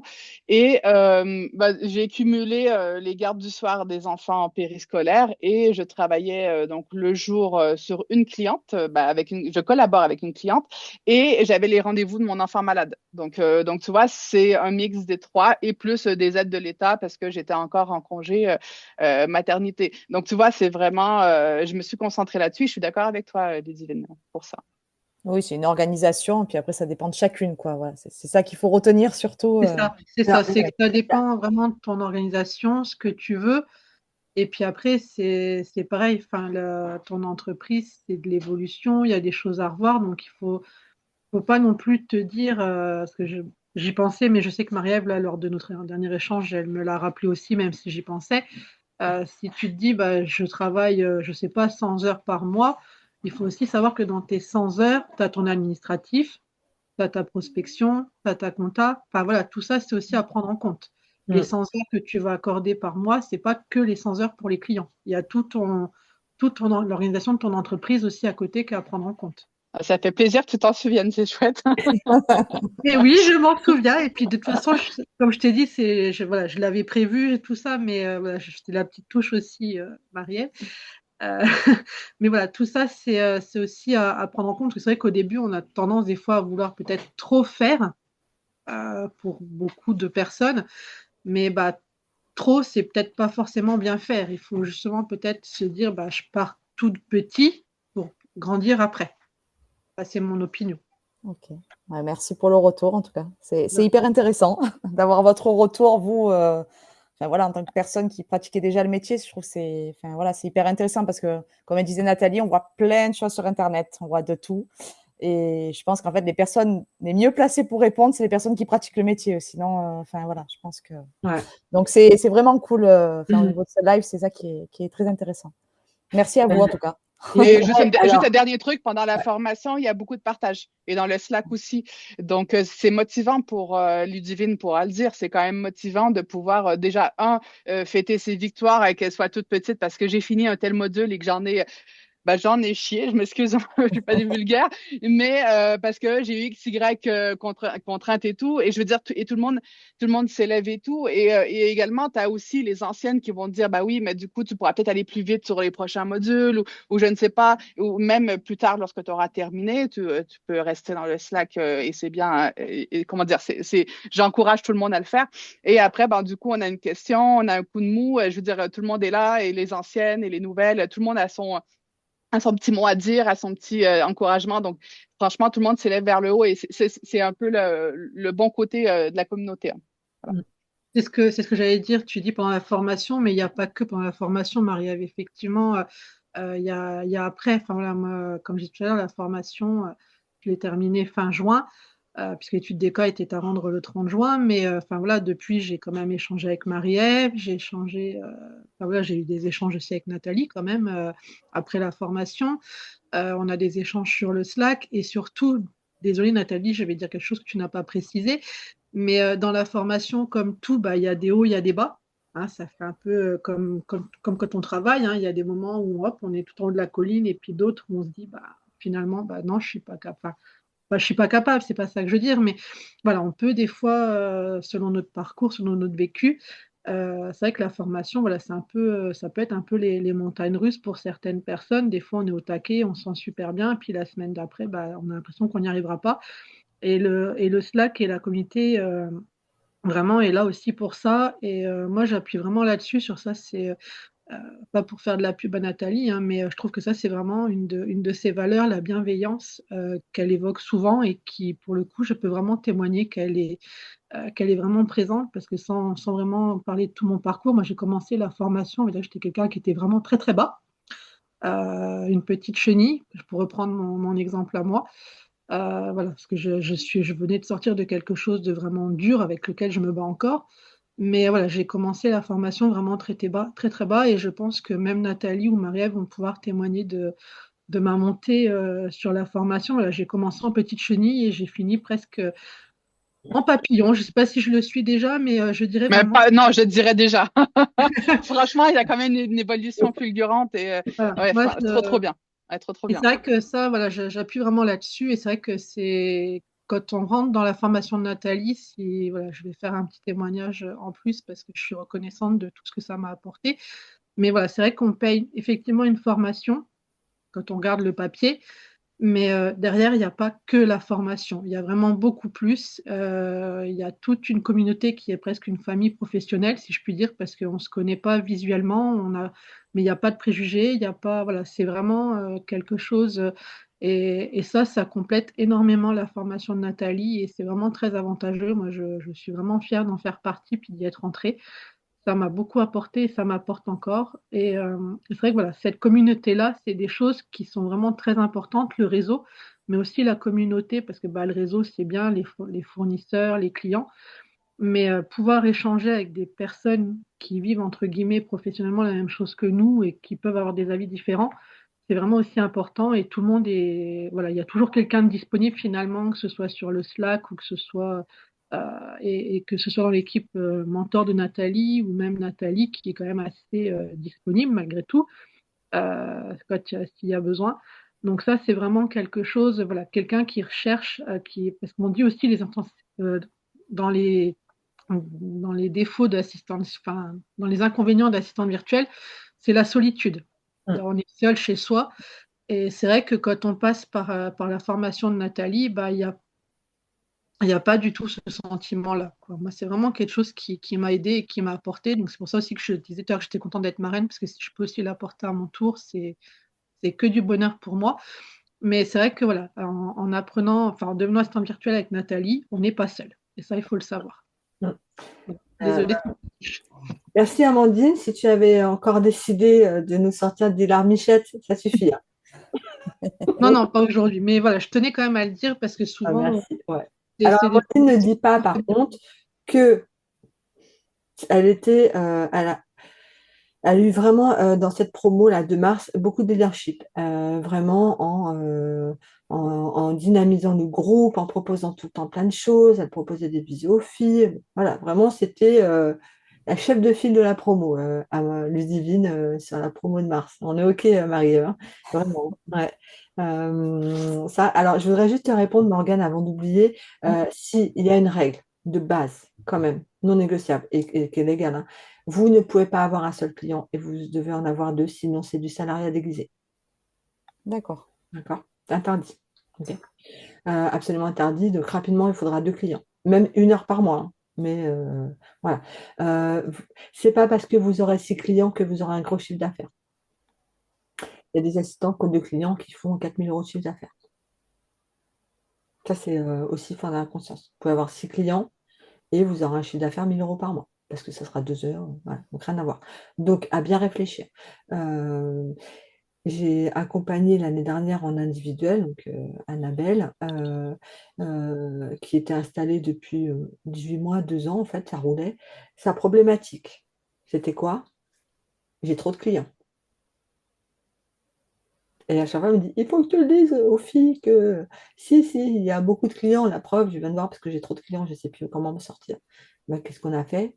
On a dit au revoir à 2 clients. Il n'y a pas le choix. Voilà. Pour qu'elle retrouve du temps et qu'elle fasse un travail plus qualitatif, etc., etc. Donc, on a mis fin à 2 collabs. Et en revoyant ses tarifs, ce qui fait qu'elle a mis fin à 2 collabs. Et 2 mois après, elle avait triplé son chiffre d'affaires. moins de clients, chiffre d'affaires multiplié par 3. Comme quoi que tout ça est une question de méthode, de posture, etc., etc. Ok. Parce que, bon, en fait, les process n'étaient pas bons, les offres n'étaient pas bonnes, etc., etc. On a tout revu en profondeur. Voilà. Bon. Alors, je vous ai dit de rester jusqu'à la fin. Ah, pourquoi? Parce que voilà. Donc, déjà, merci beaucoup pour votre présence, hein, pour celles qui étaient là en direct et puis celles qui regarderont le replay aussi, parce que bah, déjà, c'est la rentrée, samedi matin, tu vois, donc c'était cool d'être là. Vous pouvez, je pense que ça doit être le cas, me retrouver sur les réseaux sociaux, Insta, LinkedIn, bien sûr mon site web, Facebook. Je n'ai même pas mis Facebook, tellement j'aime pas Facebook. Bon, sur Facebook. Des fois, je fais des trucs. Vous avez vu que la prochaine session donc, de formation démarre le 29 septembre. Je vais accepter les inscriptions jusqu'au 4 octobre. 4 octobre, c'est quoi? C'est la date du premier live de la réunion de début de formation où tout le monde est là, où on explique tout ce qui va se passer pendant 4 mois. Il y a l'équipe, il y a les marraines, il y a tout le monde. C'est sûr que si vous ratez ce live-là parce que vous n'êtes pas inscrite, j'aime un peu moins. On vous dira le replay, mais c'est quand même mieux d'être là. Voilà, donc oui, je vous disais, donc parce que vous étiez là ce matin, je vous propose donc 100 € de réduction sur la formation, donc allez à 1800 €, ça vous fait à 1700 €. Le code de réduction, donc il est à bien mettre au moment du règlement. Souvent vous me dites, oh ça marche pas. Non, c'est au moment du règlement, mettez le code qui est tout simplement live, L-I-V-E, tout simplement, et vous verrez que la réduction s'applique automatiquement, et après vous choisissez le nombre de mensualités, etc., etc. Si on ne s'est pas encore rencontré et que vous n'avez pas encore pris rendez-vous avec moi, mon calendrier il est ouvert jusqu'à la fin du mois. Vous choisissez le créneau qui vous convient. Certaines d'entre vous, je les ai déjà rencontrés, d'autres, j'ai vu que je les vois bientôt. Voilà. Je vous fais une réduction. Pourquoi? Parce que déjà, pour vous remercier d'avoir été là. Et puis, des fois, ça peut être le petit coup de pouce qui vous manque pour vous dire, allez, j'y vais. Je vous rappelle aussi que jusqu'au 10 septembre, vous aurez accès gratuitement à des bonus, à 2 formations, formation assistante de formation et le workshop ChatGPT Assist, qui vous est offert si vous inscrivez avant mercredi. Et d'ailleurs, j'ai oublié de vous dire que le code à 200 €, il est valable jusqu'à lundi soir, ok, minuit, enfin 23h59, c'est précis. Je vous remercie vraiment d'avoir été là. C'était super cool. Merci aux filles là, d'être venues de la formation, aux filles de l'équipe. Trop cool d'avoir ce temps-là aussi. Et si jamais vous avez des questions pour parler directement, parce que des fois, on n'a pas forcément envie de parler devant tout le monde et donner des questions. Je ne sais pas depuis quelle façon, mais vous pouvez, moi, me retrouver sur donc LinkedIn ou encore sur Instagram, donc au nom de Marie-Ève, donc assistante virtuelle, ou encore Marie-Ève Balzer. Donc, n'hésitez pas à venir me faire un coup pour répondre aux questions. Je suis dispo sans problème. Voilà. Tout à fait. Par contre, j'ai une petite question. Oui. Pour celles qui sont déjà inscrites, est-ce qu'on a aussi les 2 petites formations on Ouais. les a aussi? Oui. Si tu n'as pas reçu les accès encore, Meryl, je te laisse noter pour lui délivrer les accès. Il se peut qu'il y ait eu un petit peu des bugs, hein, comme je vous ai dit, là, l'été, ça a été l'année de transition entre mes deux collaboratrices, donc il peut y avoir eu quelques petits loupés. Donc, pas hésiter à nous le dire. Si c'est le cas. D'accord, ok. Ça va? Ouais. D'accord, merci. Je vais vous souhaiter la même chose qu'à mes apprenantes hier, hein, vraiment d'avoir peur, mais d'y aller, en fait, parce que, ça fait peur, mais j'y vais, mais j'ai peur. Mais ça fait peur, mais c'est cool. Que la peur n'évite pas le danger aussi, que c'est quand on a un peu peur et que c'est pas confortable qu'on se challenge, et que peut-être vous réussirez pas tout, mais on s'en fout parce que voilà. Moi, avant longtemps, je vous partagerai une de mes expériences récentes qui a pas d'utilité concluante. Mais qu'est-ce que je fais de ça, en fait? Donc cool. J'y suis allée, alors moi, j'ai pas peur, mais en me disant: «Ouais, ouais, ouais, on y va quand même», bof, finalement, l'expérience était pas cool. Mais c'est pas grave. C'est pas super grave. Qu'est-ce qui est essentiel, c'est je continue pas à aller la tête dans le mur en plein de fois. Ah, bah ça marche pas, bim. Ah, bah ça marche pas, bim. Non, au bout d'un moment, je prends une décision, on arrête. Voilà, donc ça, c'est important et vous verrez que ça sera pareil pour vous. Je vous souhaite de concrétiser vos projets, d'avoir beaucoup confiance en vous. Le monde manque de femmes qui ont confiance en vous, parce que les femmes qui ont confiance en elles, elles font peur aux hommes. Non, je rigole, un peu quand même. Voilà.